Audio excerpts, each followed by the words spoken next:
How did I ever get in a fix like this, looking at all these faces? You know, if you think I look bad to you... When? Now?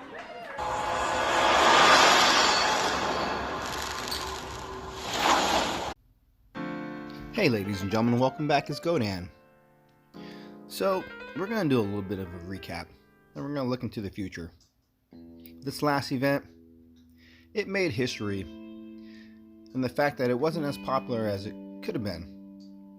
Now, Zeus has been the most popular event of all time. It had the backing from the developers, and it had the backing from the SPP and the YouTubers, with a 24-hour live stream. The hype was real, and the hype paid off. What's Natural Motion doing right, and what's Natural Motion doing wrong? Well, let's take a look. Come in, London. Come in, London Control. Well, I gotta say, I've really been enjoying my lunch breaks and getting full nights of sleep. Well-needed rest. I think everyone else is as well. But looking at the top 50 in this last event, the only real fight was for the last 5 spots. The bottom 50. Every hour it was changing. But besides that, the top 5 was pretty much set. I no longer wake up in the middle of the night to see the end of the event leaderboard. We know who was in first, Beta Souls. Atacul took second, with a commanding lead. And ERU was third. Fourth and fifth had a big fight for quite a while. Within the hours, they kept jumping back and forth. But the event team outlasted and beat the Kingdom events. So that was basically it for this event. The 2 million mark was not even hit by Beta Souls. It was 2 million plus for Zeus. And it cost $1 million just to hit the leaderboard in the top 50 for Zeus. So this event coming up, Jotun, it may just be the same. A no-brainer, easy event. But before we look at that, I want to consider the troop craft, the event that came and went, one that many of us just overlook. What I want you to focus on is the upgrades, not just the one food troop upgrade cost, or training cost, or the troop upgrade reduction by 20%, but the building upgrades. All barracks, armories, and all faction buildings get a reduced cost. That means the Cats, Storm Maidens, Goliaths, Grenadiers, Imperials, all their buildings can be upgraded for cheaper. And why does this matter? Well, let me show you. It's so important because of this. I just hit castle level 21. My food and gold maxes out at 4.88 million. Let me show you. Can't collect any more food. 4.88. And that's the same thing for the gold. But what I was able to do was this. I started off my Storm Maidens, and I started off my Cats. How did I do this? Well, with the reduced cost, the 20%, it was underneath my gold cap. So this is the cheapest upgrade cost for your troops, 4.99.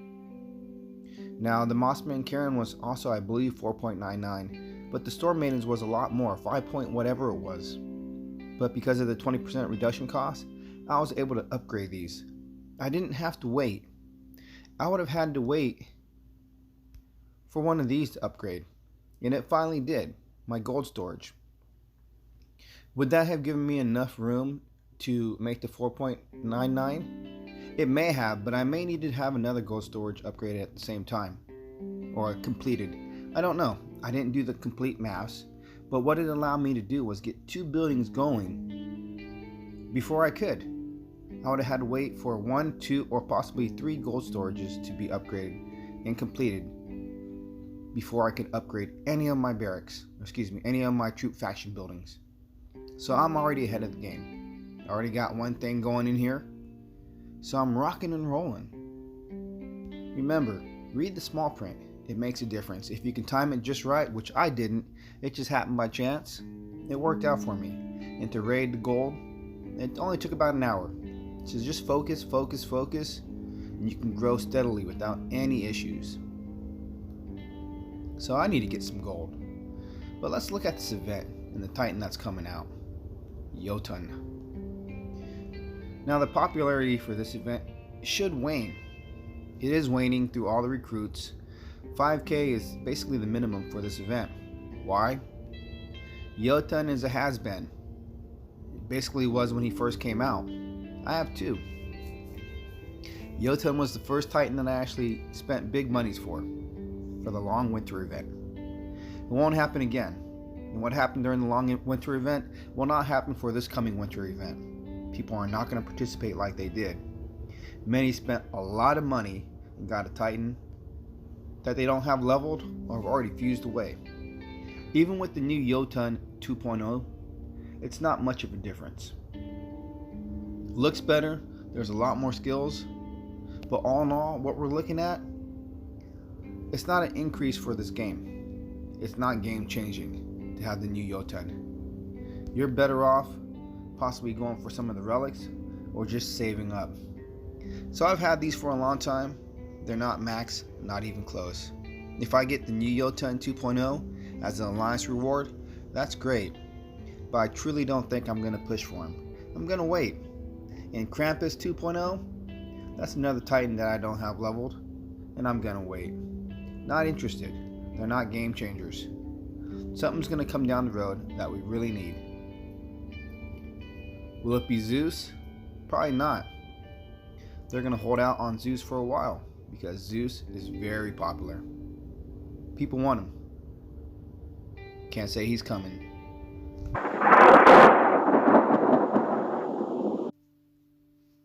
The best way to catch the updates or the changes that are coming up, all the information from myself, is Steel Spine's blogspot. Quick and easy. I did, however, rewatch this developer's live stream because it was Matt doing a solo job. He did a good job. I was impressed. But there's going to be some game meta changes for Grenadiers. They're going to fire faster. They're still glass cannons. Archers are going to fire. Militia's going to have the health increase by 15%. Now these are awesome changes. They're going to make things better. They're going to test it out and see how it's going. If you have seen or have received the opportunity to take a survey, please do. Because right now that's our only true way of communicating with the developers besides them answering questions on the live stream. So, take the survey. Another big thing is repeatable adventures on the guild campaigns. The Adventurers Guild is going to be updated and changed every week. Pretty awesome. Giving us XP and also resource economy relics. Not bad. So again, you can catch all this through the developer's live stream or through Steel Spine's blogspot. Changes are coming up for defensive lands. Also, changes are coming up for player levels. Those who are maxed out aren't really going to be maxed out. They may have the opportunity to go to a higher level. It's a whole new ballgame. Some people like it, and some people don't. So some of the news with the 1.36 update will be that it's going to be rolled out to everyone. Well, excuse me. When it rolls out, it may not go out to everyone, but it's going to be in full effect. Everything's going to be turned on. It's going to be a disadvantage to some, but that's the only way they can do it, he says, without causing too many issues. Now, some of the updates for the Conquest, and there'll be more lands, more different variations for each level. What does that mean for us? Well, a little bit of variety, but an overwhelming change? No. But there are, again, more overwhelming changes. One change is the dumping of troops. You can have all your troops set, hit one button, and they're gone. Another change is this. The melee and range resistance is now going to show on the information cards. Now that's awesome, because before it never showed, and I always had a hard time doing the math. Well, now here's one of the new relics coming out, a 4-star Chilling Vial. Imperial's health, Imperial's resist against all elements. The resist against all element relics now have replaced quite a few relics It's hard for us to want to fuse away certain relics or forge away them, but we may have to because our inventory is getting filled. Frost Charms is another. Imperials resist against melee and resist against ranged. These are new relics that many will want, but do we have room for them? During a recent developers live stream, Matt spoke about possibly upping our inventory. That sounds great. Hopefully it happens. But until then, we have more things coming out. We have 2 new 5-stars. The Asgardian Blade, only for Paladins. This is a good looking relic. And we have the Axes of War, only for Berserkers. Another awesome relic. But this is just some of the things coming out in the new update. There are a lot more promises. Now for those who watch the developers live stream or in out of the game chats, this is old information, but for some of you it may be new. All the old 5-star relics are going to be changed. All these changes are meant to better our gameplay, to balance out the game. It's going to take them some time to get it right, but they're trying. And lastly, I want to give a special shout out to OJ.718 and ZTurk30. Hey, thank you for joining the channel. Really appreciate your support. Maybe you can join us for the event. So as always, relax, enjoy, be balanced, have fun, and take care.